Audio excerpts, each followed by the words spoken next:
Hey there, guys. All right, today we are back with another week of the Great War. This time, week 124, the fall of Bucharest and political turmoil in Russia. That's been going on since the beginning. Indeed, that's been going on since. Oh, when was the.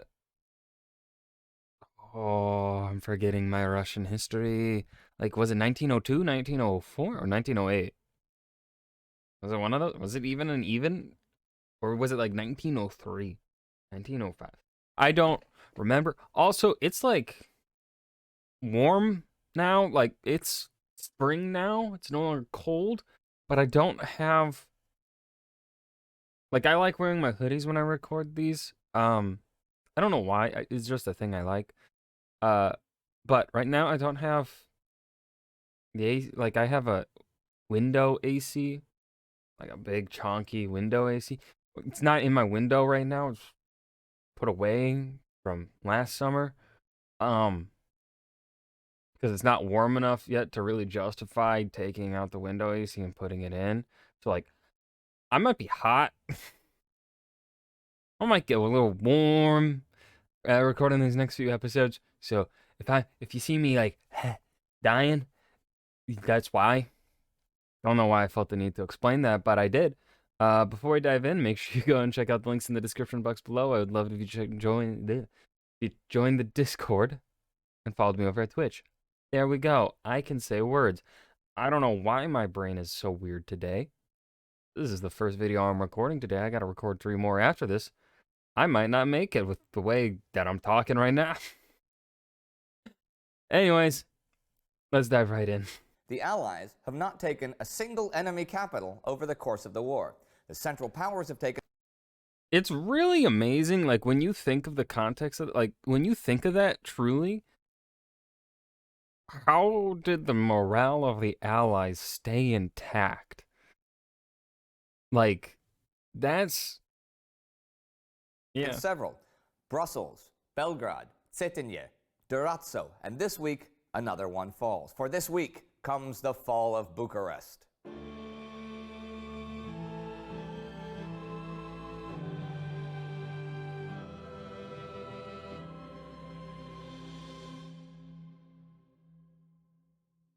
I'm Indy Nidell. Welcome to the Great War. Last week, 3 columns of Central Powers forces began to converge on Bucharest, the Romanian capital, and the Romanians made ready their defense. There was action in the skies over Britain, and in Greece, Allied troops tried to march to Athens but were forced to withdraw by Greek royalist forces. There was more turmoil in Greece this week, too. On the 6th, I'm really loving the amount that this show is talking about Greece. Like, that's. Although there are very slow weeks, and that's going to be a thing that happens, when they still put a focus on things happening elsewhere um, that are important to the Great War, like, they're not maybe important to the Great War if we really look at it on a super broad spectrum, which is typically how most education approaches it, right? So no fault to to it being taught that way, right? It's just a downside to how things kind of have to be taught um if you are not like specifically studying that niche. Um but what I love that the show's doing is that it is making that lesser known information like Greece, the Greece political stuff, and making it one digestible, easy to understand, quick, uh but yeah, like they don't this show doesn't go into amazing depth necessarily, right? But you know, they still do a fucking good job at putting a spotlight on these lesser known areas. Did my ramble there make any sense? I feel like it didn't. Oh, there were massive. but I just needed to. I think it's been a while since I've thrown out some really strong positive praise on this channel because I feel like recently I've been kind of a little, just like, oh, it was another boring week where I didn't get to talk much. I just wanted to throw out some positivity here. Massacres of Venezuelans, supporters of Eleftherios Venizelos' provisional government in Athens. The royalists were now in control there, effectively nullifying Venizelos' recent declaration of war on the Central Powers. Also this week, the Entente declared a blockade of Greece effective from the 8th. And to make sure they remained in control of the Eastern Mediterranean telegraph cables, the British occupied the Isle of Syra and would... Man, this is so fucked up, dude. Wow. soon occupy all of the Cyclades. The royalist attack in Athens last week caused Allied commander of the Salonika front, Maurice Sorel, to concentrate troops in his rear to meet a possible Greek threat to cut communications with Monastir. The fighting had been heavy in that region, and Did the Allies not stop to consider that, like, doing all this might just hand the Germans another ally and cause them to have a significant chunk of their, like a good chunk of soldiers cut off and surrounded in enemy territory? I feel like that could easily happen here.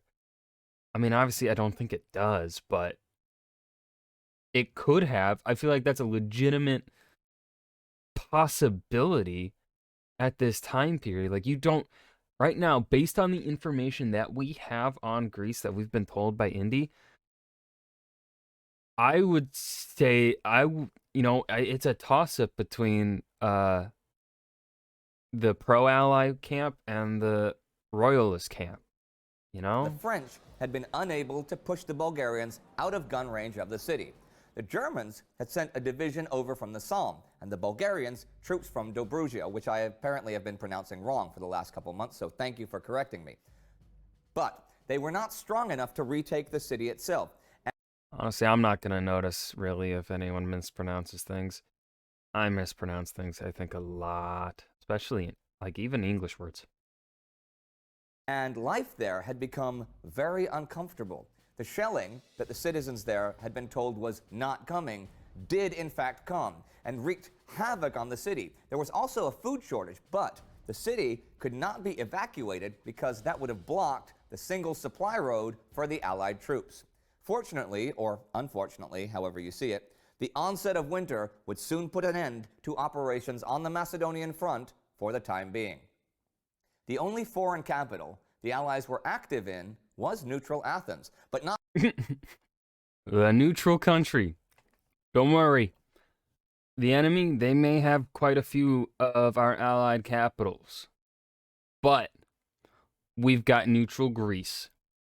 We've got Athens, baby. not the Central Powers. Last week, Romanian General Constantin Prisan was put in charge of the... Are the Germans about to take another allied capital? Yes, but we have neutral Athens. Boom, we've won the war. defenses of Bucharest. And his plan was to defeat the three advancing enemy columns one by one. His first and second armies in the north and northwest would form a screen against the Germans coming from the west from the Alt and from Brasov. Field Marshal August von Mackensen, coming from the south, was the smallest enemy column and was the You know, for the size of Romania and like the quality of troops that they'd be able to field, and really their terrain, like how they're just surrounded on like three sides, all sides except for the Russian side by enemies and, well, the Black Sea. I feel like they've been doing a pretty good job at holding back the German military. You know, I'd say if I had to make a prediction at the start of the invasion, I wouldn't have expected them to do this well and hold out this long that they've done. So, good job, Romania. closest to Bucharest, but the defenses of the capital were to the west and northwest of it. Bucharest's forts were obsolete and had been stripped of their guns, so the defense would take place outside of the city. And the only real geographic boundary was the Argus River, just under 20 kilometers west of Bucharest. And at the end of last week, the Romanians hit Mackensen's left flank there. French Major General Henri Mathias Berthelot, the Allied leader... He looks like a Berthelot. I don't know what. I think it's his ears. His ears and his nose that make me see Bertolo. Liaison officer figured he could get help from the Russian army. But transportation was a nightmare. The railroads were overwhelmed with evacuating Bucharest and Wallachia and moving Romanian units. But the Russians said they'd send 4 Army Corps and 3 cavalry divisions if they could only arrive in time. And they had their hands full elsewhere anyhow, as this week the Bulgarians repulsed Russian attacks in Dobruja. Mackinson's flank was threatened, but relief was coming. Those troops arrived just after noon on the 3rd, hitting the Romanians That's a big gun. Holy shit. from behind and scattering them in panic. The next day, the Germans, Bulgarians, and Turks mopped up the west bank of the Argus. 24,000 Romanian prisoners and 30 guns were reported taken. Over the next few days, a further 51,000 men, 85 artillery pieces, and 115 machine guns were captured. In the north, the German Ninth Army was now cutting off the retreat of the Romanian First Army. General Erich von Falkenhayn was very satisfied, since all along the Argus River, from the Danube to the mountains, 2 German-led armies had fought and beaten most of the Romanian army. And on December 4th, the Kaiser ordered the ringing of church bells throughout Germany. Mackinson brought his artillery into place. Meanwhile, the Romanian army had retreated east from the city, where it met up with the Russians. The decision to abandon the capital had actually been made nearly 2 weeks ago, though the government hadn't moved to Iași until the 3rd. But the Central Powers would find it difficult to get what they wanted from Romania, oil and grain. To prevent all the oil falling into the hands of the Central Powers, Colonel John Norton Griffiths, a British MP and engineer, ordered serious sabotage at the Presti oil fields, blowing up or destroying 70 refineries and 800,000 tons of crude oil. He figured that the wells and machinery were more valuable than the oil itself. British citizens working in the Romanian oil industry were rounded up and drove stones or drill bits into the wellheads or dynamited them. And since many oil tanks were located near granaries, opening the tank valves flooded the grain and ruined both products. Cossack cavalry also helped destroy grain. I have to point out that the Romanians were opposed to destroying their grain, since they didn't want to be condemned to starvation, though they did authorize destruction of the oil wells. In Prelude to Blitzkrieg, a book on the Romanian campaign, I read that an estimated 210 million gallons of fuel were destroyed. On December 6, 1916, Bucharest fell to Mackinson and the Central Powers, as did the oil fields. It was Mackinson's 67th birthday. Lieutenant Colonel Happy birthday. Erich Tulf von Scheppe und Weidenbach was appointed military governor of Romania. That's a fucking German As the name. week came to an end, the Romanians retreated eastward, as Wallachia was now in enemy hands. Bucharest didn't really have any military value, but it did have a political value. After the French fortitude at the Battle of Verdun and Russia's Brusilov offensive, this would show the world that the Central Powers were still very much alive and kicking. Nations on both sides had seen shakeups in their governments over the past few weeks, and this week was no exception. On December 4th, Herbert Asquith Such a British fucking name. resigned as British Prime Minister, and David Lloyd George succeeded him the 7th. Winston Churchill wrote to a friend that he believed George was the only man in the British government who had any aptitude for or knowledge of war, but that only disasters lay ahead in the coming months. Last week, Admiral David Beatty had succeeded John Jellicoe as commander of the British fleet. And this week, when Sir Henry Jackson resigned, Jellicoe was appointed First Sea Lord. There was also big political activity in Russia this week. On the 2nd, new Prime Minister Alexander Tripov announced in the Duma that the Allies had acknowledged Russia's right to Constantinople and the Bosporus when the war was won. However, he was loudly hissed, and the deputies chanted, "Down with the ministers! Down with Protopopov!" Alexander Protopopov was a protege of Rasputin. Now, Protopopov had tried to dissolve the Duma, and though Tripov had gotten the Tsar to agree to remove Protopopov as Minister of the Interior and move him to the less influential Commerce, and the cabinet had demanded Protopopov's resignation, the Tsarina had intervened. She and Rasputin requested, and the Tsar acceded to that request, that the unpopular Protopopov remain as Minister of the Interior. And the week ends with shelling in Monastir, blood in Athens, political intrigue in Russia, and Bucharest falling to the Central Powers. Lloyd George had bluntly stated that the war was not going well for Britain. The enemy had recovered the initiative, was expanding its territory, and had 4 million men in reserve. The Battle of the Somme may have relieved Verdun, but it hadn't broken the German lines, taken any major objectives, or prevented the Germans from sending men to other fronts. There was a growing danger to shipping from submarines. The Entente was having solidarity problems, and the public at home demanded victories, which only the Central Powers seemed to be getting. George also said this of the British Army's commander-in-chief: Haig does not care how many men he loses. He just squanders the lives of these boys. I mean, to save some of them in the future. This seems to imply that there would not be another Battle of the Somme in 1917. But George didn't suggest an alternative, better way of conducting the war. And think about it. The Italians had big problems. Russia was pretty much spent. Romania was collapsing.